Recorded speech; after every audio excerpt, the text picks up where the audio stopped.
በስልክ የሚሰሩ ሲህሮች በውድቀት ሌሊት ደዋይ ሷሂሮች በዶክተር ቢን ታጁዲን። ይህ የቀልብ ዶክተር ድምጽ ነው። አልሐምዱሊላህ። ታካሚዎቻችን የሚድኑ በእኛ ኃይል እንዳይመስሎት በአላህ ኃይል ብቻና ብቻ ነው። ከቀልብ ዶክተር ዓላማ ውስጥ የአላህን ተአምር ማንገስ ዋነኛው ነው። በየጊዜው በቀልብ ዶክተር ታክመው መዳናቸውን ማመን እስከሚያቀታቸው ሲቃይ የተናነቃቸው ሲገልጹ የአላህ ተአምር ምን ያህል የገዘፈና ግልጽ እንደሆነ ያሳየናል። ከህመም ወደ ጤነኝነት፣ ከጭንቀት ወደ ደስታ፣ ከጨለማ ወደ ብርሃን፣ ካላሰቡበት ወደ ስኬት የደረሱት በአላህ ተአምር ቢሆን እንጂ። ልብ ለአላህ እጅ የሰጠና የተናነሰ ሲሆን ግልጽ ይሆናል። አላህም እንዲህ ይለናል፣ አላህን ትገነዘቡና በእርሱ ታምኑ ዘንድ በችሎታው ላይ ያስረጅ የሆኑ ግልጽ ተአምራቶችን ያሳያቸዋል። አልበቀራ። ኑ ባላህ ቃል ያላህን ተአምር እናግስ። ሕክምና ማግኘት ሲፈልጉ ይሄንን ሊንክ ይጫኑ።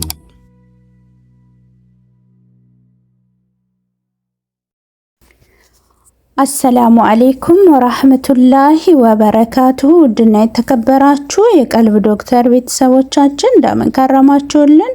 በያላችሁበት የአላህ እዝነት ጥበቃው አይለያችሁ ያልኩኝ ዘወትር ሐሙስ ወደ እናንተ ይዘንላችሁ የምንቀርበው እንደተለመደው በቀልብ ዶክተር ኡስታዞች የተለያዩ ጠቃሚ ትምህርቶችን፣ ጥናታዊ ጽሑፎችን፣ መጣጥፎችን ነውና ለዛሬም እጅግ በጣም አስፈላጊ ማወቅ መማር ያለብንን እንዲህም አለ እንደ የሚያስብል ሐቂቃ ብዙ ትምህርቶችን የሚሰጥ እንዲሁም እኛም ልንማርበት፣ ልንጠነቀቅበት፣ ልናውቀው የሚገባ ትምህርት ጥናታዊ ጽሑፍ ነውና ይሄንን ሪሰርች ሰምተን ብቻ ራሳችን ጋር እንዲቀር አንፍቀድ። ሼር ላይ ኮሜንት በማድረግ የቀልብ ዶክተር ኡስታዞች ለኡማው ሲሉ ኡማውን ከዚህ ከሲህር ጥቃት ለማዳን እጅግ በጣም ብዙ መስዋዕትነቶችን እየከፈሉ የሚያመጧቸውን ትምህርቶች ሼር ላይ ኮሜንት በማድረግ ለኡማው እንዲዳረስ ማንቂያ ይሆናልና አጅራችሁን ከአላህ Subhanahu Wa Ta'ala ታገኛላችሁ። ድጋፋችሁን አሳዩን። ባረከላሁ ፊኩም። አዳዲስ የቀልብ ዶክተር ቤተሰቦች ካላችሁ እንኳን ደህና መጣችሁ። ቻናላችንን ሰብስክራይብ አድርጉ፣ የደወል ምልክቷን አንዴ ተጫኑ። ቤተሰባችን ሁኑ። የሚለቀቁ ትምህርቶች ወደ እናንተ ቶሎ እንዲደርሷችሁ ይሆናል ማለት ነው።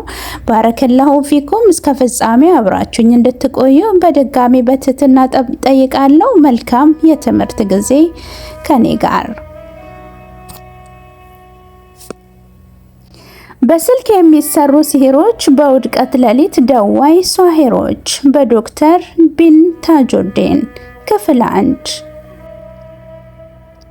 ይህን ሪሰርች ለመስራት እጅግ በጣም ብዙ የሰውና የማቴሪያል ኃይል ተጠቅመናል። በቢስሚላህ ጀምረንም በአልሐምዱሊላህ ያጠናቀቅነው የድል ምዕራፍ ነው። ብዙውን ጊዜ ባልደረቦችን የሚያሳጡን አይነት ሪሰርቾችን በድፍረት ኡማውን ለመጠበቅ መስራታችን ሀቅ ነው። ይሁንና ከዚህ ባልተናነሰ መልኩ የምንወዳቸውን ሊያሳጣን የተቃረበ ሪሰርች ነውና ኡማው ብሎም የዓለሙ ድፍን ህዝብ ይማርበት ዘንድ በተለያዩ ቋንቋዎች ተዘጋጅቶ በማሰራጨት ላይ ያለ ባልተቤትነቱ ለቀልብ ዶክተር የሆነ መጣጥፍ ነው። ቢስሚላህ። ይህን ሪሰርች እንድሰራ ምክንያት የሆነንን ወንድማችንን ከልብ አመሰገንን። ይህን ወንድማችን ለረጅም ጊዜ እኛ ዘንድ የአዝካር አልሩቂያ መከታተል ላይ በሚገኝ ሙእሚን ነው። እድሜውን በሙሉ በሲህር ጉዳት ሲማቅቅ ኑሯል። ወደኛም ሲቀርብ ለአፊያዬ ሰበብ ትሆኑኛላችሁ ሲል ነው። ሕክምናውን በጀመረ በሳምንት ውስጥ እጅግ በጣም ደስ የሚሉ ለውጦችን ለማግኘቱ ህሙን ነው። ምክንያቱም አላህ ለለመኑት በሶብር ለተማጸኑት ሁሉ የሚፈልጉትን ሰጪ ነውና። ከሞላ ጎደል እንዳይራመድ የሚጎትተው እግሩ ሳይቀር እንደ ልብ መንቀሳቀስ ጀምሯል። ለዚህም አልሐምዱሊላህ። ግን ይህ አፊያ ብዙም አልቆየም። በሶስተኛው ቀን በሽታዬ ተመለሰ። እንደ በፊቱ ይጨንቀኛል፣ ሆዴን ያመኛል፣ እፈራለሁ ሲል ምልክቱን እንዳየለበት ነግሮናል። ይህ በሕክምና ሂደት ውስጥ ሲህሩ ሊወጣ ሲል ሊፈጠር የሚችል ከመቶዎቹ ውስጥ አንዱ ላይ ሊሆን የሚችል አጋጣሚ ነውና እንዲሶብር ነገር ነው። ይሁንና ህመሙ አልተወገደለትም። ሳምንትም ቆየ። ይህኔ ምን አይነት ችግር እንዳለና ምንስ የለወጠው ነገር እንዳለ ጠየቅነው። ወንድማችን ምንም የለወጠው ባህሪም ይሁን እንቅስቃሴ የለም። በመሃል እያወራን ሳለ የማያውቀው ስልክ ቁጥር ግን ሌሊት እየደወለ እንደሚረብሸውም አሳወቀን። ይሄኔ ነበር ውስጣችን ጥርጣሬ አደረው። ይህ አማኝ ወንድማችን በህይወቱ የለወጠው አዲስ ነገር ከሌለ ሷሂሩ ሲህሩን ዳግም አድሷል ወይንም አንዳች ነገር ገጥሞታል። ምክንያቱም በአስካር አሩቂያ በቀልብ ዶክተር ዘንድ እየታከሙ ካሉ ማናቸውም ታካሚዎች ዳግም በሚሰራ ሲህር ውስጣቸው ለቀናት ሊረበሽ ይችላል እንጂ በፍጹም ያ ሲህር መልሶ አይዛቸውም። ይህም የተረጋገጠ ነው። የሆነ ሆኖ ወንድማችን የማያውቀው ስልክ እንደሚደወልለት ሲነግረን ያንንም ስልክ ገና ሲጠራ ፍርሃት እንደሚለው እንደሚደነግጥ ሲያስረዳን ውስጣችን ጥርጣሬ ቢፈጥርም የዚህን አይነቱን ሲህር ለኛ አዲስ ስለሆነ ቢስሚላህ ብሎ እንዲያነሳው አዘዝነው። ወንድማችን ግን ይህንን ማድረግ አልቻለም። ምክንያቱም ፍርሃቱ ከመጠን ያለፈ ነበርና። ሐቅ ነው።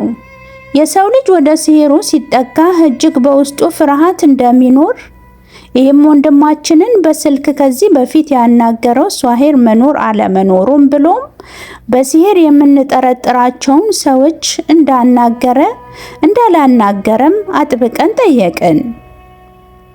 እርሱ ከዚህ በፊት አንዳች ወይንም የሸይጣን አምልኮ የተባለ ስፍራ እንደደወለ አሳውቆናል።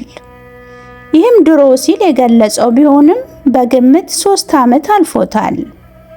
ውድ አድማጮቻችን የሸይጣን አምልኮ የሚሰኘውን ቃል በአንጽሖት እንድትመለከቱት እንሻለን። ይህም ሪሰርችም የሚያገኘውን ሚስጥሮችን ልብ ይበሉ። ለወንድማችን ይህ ስልክ ሲደወል የሚሰማው ምልክቶች አንድ በአንድ እንዲነግረን ጠየቅነው። ከምልክቶቹ ውስጥ አንደኛ ልክ ስልኩ ሲጠራ ይደነግጣል። ይህም ስልክ የሚደወለው ምሽት 6 ሰዓት ጀምሮ ነው። ሁለተኛ ሆዱን እጅግ በጣም ያመዋል፣ ያቅለሸልሸዋል። ይህም ቁርጥ የሚል ስሜት ተሰምቶት ይጀምራል። ሶስተኛ እግሮችን ልክ እንደ መርፌ የመውጋት ስሜት በየቦታው ይሰማዋል። አራተኛ መኖር ያስጠላዋል፣ ትንፋሹ ቁርጥ ይላል እና ሌሎችም እጅግ በጣም ብዙ ምልክቶች ልብ ይበሉ።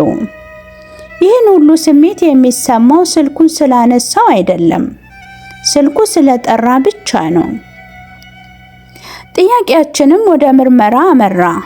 ይህ ስልክ በተደጋጋሚ የሚደወል ቁጥር ነውና ካልሆነ እንዲያሳውቀን ይህን የቤት ስራ ሰርቶ የተለያዩ ቁጥሮችን እንደሚደውሉለት ነገረን።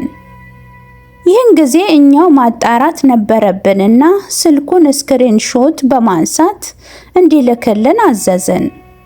ያገኘነው ግን እጅግ የሚያደናግር ነገር ነው። እኛም ለእርሱ ተረበሽን። የወንድማችን ታሪክ ክፍል 2 ይቀጥላል። በክፍል 2 ኡስታዞች ከዚህ ስልክ ጥሪ ምንስ ያገኙ ይሆን?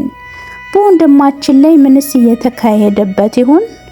በጣም ያጓጓል። በጣምም የሚያስተምር ልንጠነቀቅበት የሚገባ ትምህርት ነውና እስከ ፍጻሜው ተከታትላችሁኝ ኢንሻአላህ ሼር ላይ ኮሜንት በማድረግ ለኡማው እንዲዳረስ የበኩላችሁን ተወጡ በድጋሚ ጥሪያችን ነው። በሲህርም ይሁን በጅን በአይንናስ ልክፍት ለደረሰባችሁ ወገኖቻችን፣ እህት ወንድሞች፣ እናቶቻችን እንዲሁም የሌላ እምነት ተከታዮች በሙሉ የቀልብ ዶክተር የቴሌግራም ቻናል በማምራት ኡስታዝ ወይም ዶክተር ብላችሁ በማማከር ሕክምናችሁን በያላችሁበት ሆናችሁ በአላህ ቃል በነቢያችን ሰለላሁ ዐለይሂ ወሰለም ሱና መሰረት ማግኘት መከታተል እንደምትችሉ ከወዲሁ ገልጽላችኋለሁ። ከልብ አፊያን እየተመኘንላችሁ የቀልብ ዶክተር የአፊያችሁ መንደር እንኳን ወደ ትክክለኛው የአፍያ መንደር በሰላም መጡ። የቀልብ ዶክተር በሲህር በጅን በአይንናስ እንዲሁም የስነ ልቦና ጫና የደረሰባቸው የሰው ዘር ፍጥረታት በሙሉ ታክሞ የሚድኑበት ነው። ሕክምናው በቁርአን፣ ሕክምናው በአስካሮች፣ ሕክምናው በዱዓዎች በሰደቃ የሚካሄድ ሲሆን ነቢያዊ ሱናን በተመረኮዙ እጅግ ጥበብና ዕውቀትን ባካበቱ የሩቃ ዶክተሮች ይታከማሉ። እወቁ፣ ሕክምናው ሸሪዓዊ ብቻ ነው። አያምልጦት፣ እድሉን ይጠቀሙ። ባሉበት ሆነው ራስዎን ያክሙ። ሕክምና ማግኘት ሲፈልጉ ተከታዩን ሊንክ ይጫኑ።